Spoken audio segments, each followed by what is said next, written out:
Înainte să devină digitale, inutil de rapide și, vezi Doamne, perfecte, Ferrari-urile erau mașini care îți puneau nervii la încercare și un zâmbet tâmp pe față.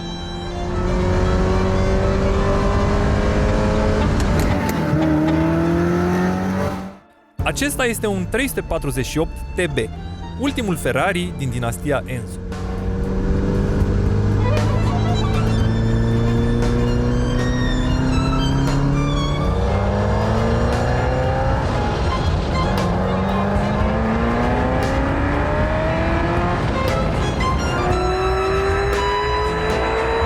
Un V8 care urlă, o cutie manuală care îți pune mușchiul la treabă și o direcție care îți vorbește mai mult decât cel mai bun prieten. Dacă vrei confort, siguranță și mașini care fac totul singure, poți să dai skip la acest film. Pentru că berlineta asta vine dintr-o vreme când mașinile nu aveau motori de condus, ci aveau nevoie de un șofer adevărat. Este unul dintre ultimile Ferrari cu adevărat analogice, ce oferă senzații pure, nefiltrate, la care fiecare schimbare de treaptă și fiecare viraj depind doar de tine.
Am fost tentat să nu mai spun nimic. Am vrut să fac un film în care tac și conduc.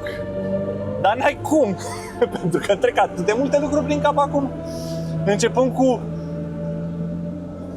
momentul în care am refuzat să conduc un alt Ferrari, pentru că era un SUV, pentru că nu concepeam ideea de a conduce pentru prima dată în viață un Ferrari care e SUV. Pentru că voiam să conduc un Ferrari adevărat. Și ce poate fi mai veritabil decât ultimul model realizat sub conducerea lui Enzo Ferrari. Acest Ferrari 348 TB, care vine de la transversale Berlinetta. Wow! Nu înțeleg de ce mașinile sport, adică, mă rog, înțeleg, mașină sport înseamnă mașină care merge tare și vrei să meargă și mai tare, dar eu consider că noi nu ne grăbim de fapt nicăieri. Eu nu vreau să ajung nicăieri acum, eu doar vreau să mă simt bine. Și se vede, cred ceva, mă dor fălcile. Eu vreau doar să mă simt bine și mașina asta te face să te simți bine pentru cum merge și cum se conduce, nu pentru cât de tare merge ea de fapt. Pentru că nu, adrenalina cea mai mare nu vine de la faptul că mă împinge în scaun, ci de la modul în care sună și modul în care sunt comenzile astea. Cutia de viteze cu ghidaje, profilul ăsta metalic aici prin care bagi tija selectorului ca să selectezi o treaptă, ăsta este cea mai mare minunăție care s-a inventat vreodată pentru, vezi, Doamne, a conduce o mașină și a schimbat treptele mai bine. Pentru că, până la urmă, e o jucărie. Până la urmă, nu ai nevoie neapărat să vezi așa cum intră tija în viteză. Dar sentimentul ăsta pe care ți-l dă când schimbi vitezele, nu contează că pierzi timpul, că nu ești cel mai rapid, că e mai eficient să ai o cutie automată dublu ambreiaj. Chiar nu contează. Pentru că ce faci în mașina asta? Tu, omul, tragi de tija asta, să bagi în viteză și pe retrogradare trebuie să-i dai câte un șpriț, să faci un rev match, se spune. Așa se conduce corect o mașină ca asta. Astea sunt lucruri care te împlinesc și nu contează, chiar nu contează în final ce timp ai scos, pe unde, pe drumul ăsta minunat pe care sunt, nu contează, contează să te simți bine. Da.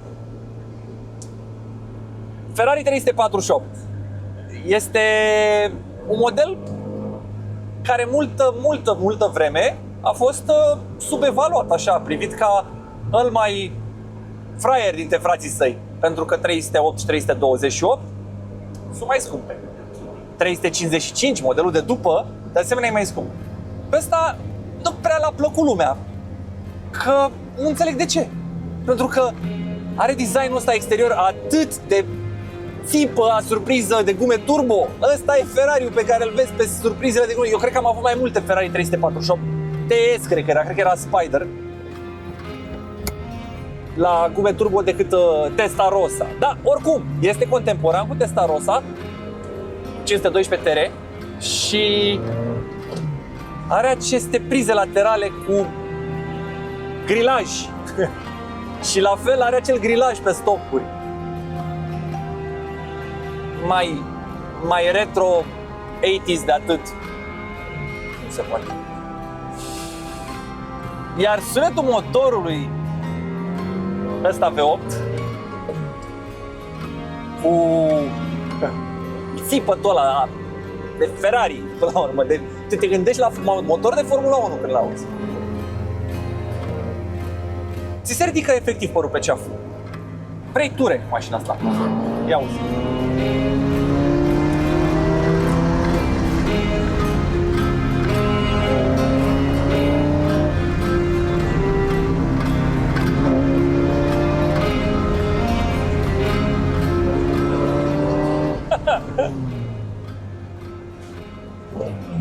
De ce sună mașina asta așa bine? Odată pentru că V8-ul, da, n-am să intru în tehnicalități. E diferit de cum fac americani, de exemplu, V8-urile, care au acel borbolosit inegal. Pentru că la ei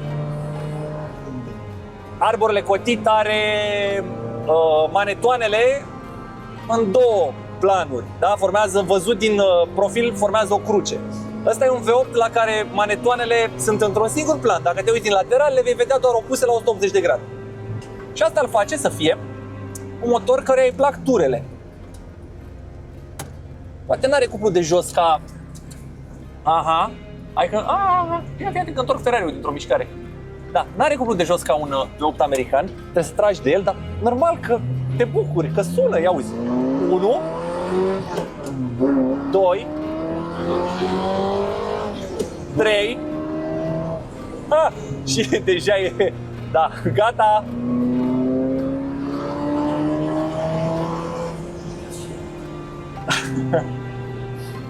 Mi-e foarte greu să-mi găsesc astăzi cuvintele, pentru că mă simt în extaz. Primul Ferrari condus e fix Ferrari-ul care trebuie. Și știți ce? O să o faci și tu. Pentru că acest Ferrari de la Anhel of Roads este de închiriat. E cea mai scumpă mașină din flota lor momentan, dar sincer, când mă gândesc pe câte alte lucruri dau oamenii bani aiurea, nu e rău deloc ce oferă experiența asta.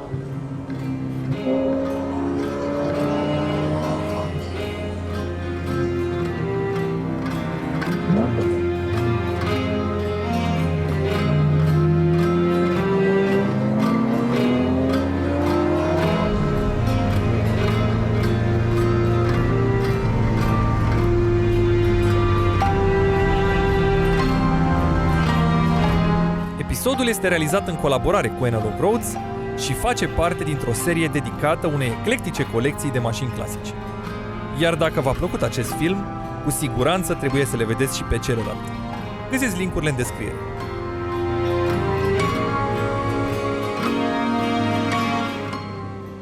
Cred că acul de benzină este dinamic în funcție de cât de tare merge. Exact, că tocmai m-am panicat. Când ture mi-arăta că mai am un sfert de rezervor. Ok, ia. Nu, așa face ea? Ok, merge. Hai să ne concentrăm la ce facem noi mai bine.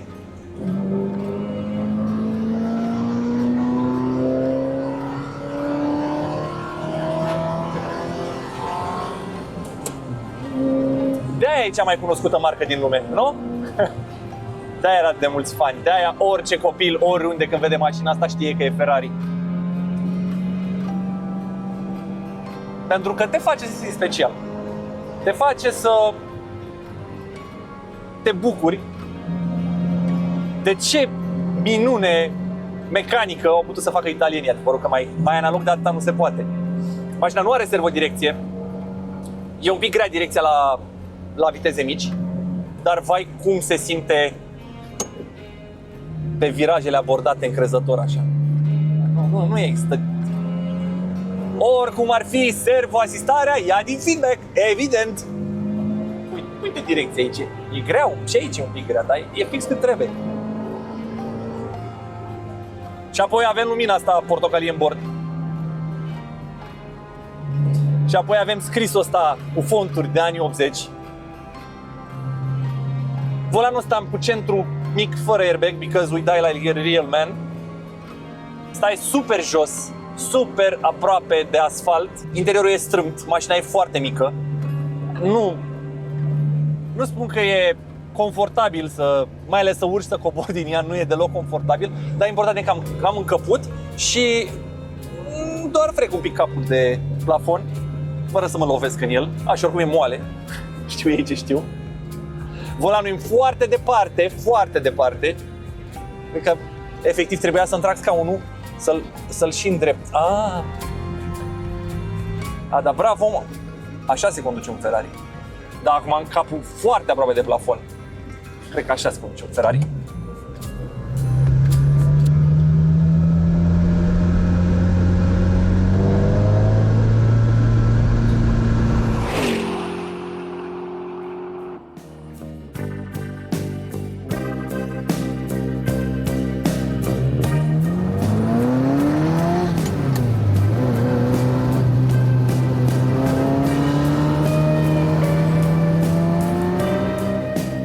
Așadar, 348.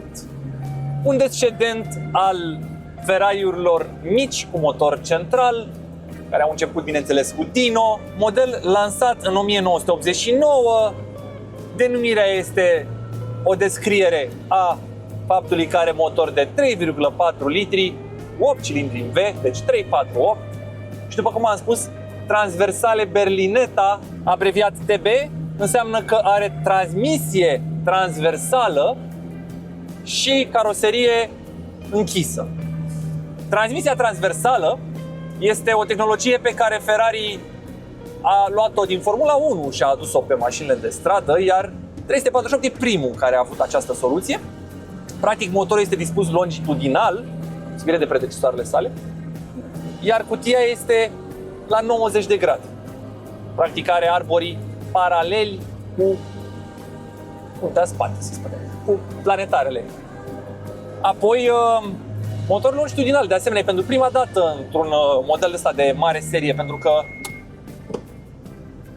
V8 longitudinal a mai avut F40 și 288, care sunt un pic speciale, un pic milioane.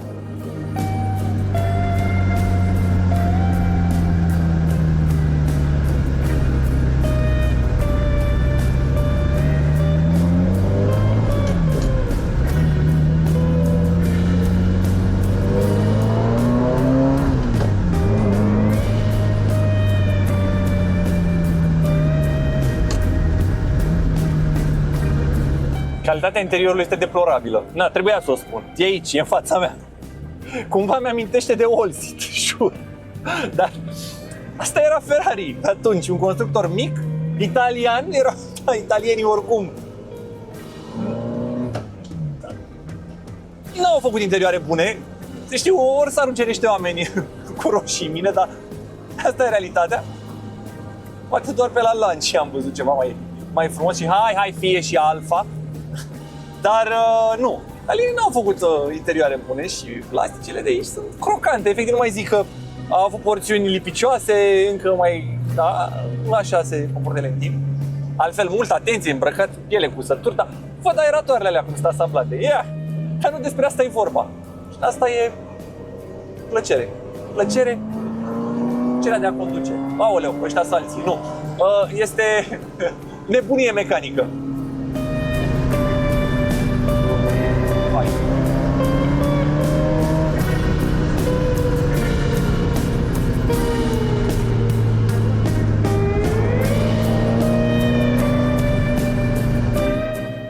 Problema cu Ferrari-ul ăsta este că dacă e iarba așa mai mare, nu mai vezi drumul.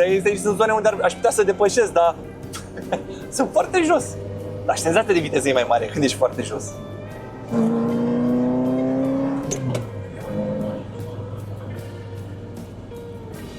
Da, e intoxicat. Da. În doze mari e intoxicat. În jumătate de oră cu mașina asta e fix cât trebuie. Este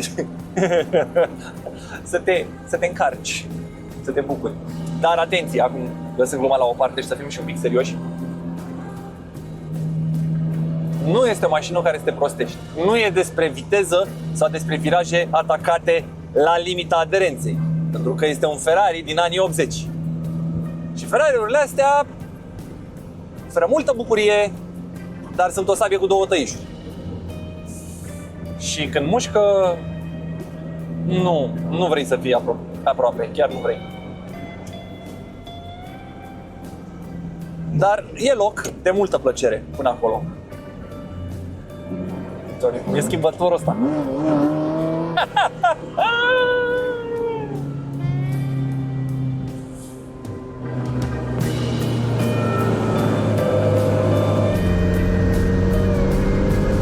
Ferrari 348 nu e perfect. Interiorul este prost finisat, cutia se încăpățânează la rece, iar dacă intri prea tare într-un viraj, îți amintește rapid cine este șeful. Dar exact asta îl face genial.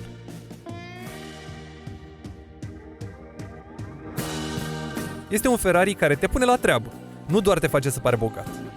Și mulțumită celor de la Enolog Roads, nu trebuie să-ți vinzi urinichi doar ca să vezi cum e să trăiești cu el. Măcar pentru câteva minute. Pentru a crea niște amintiri care te vor ține o viață.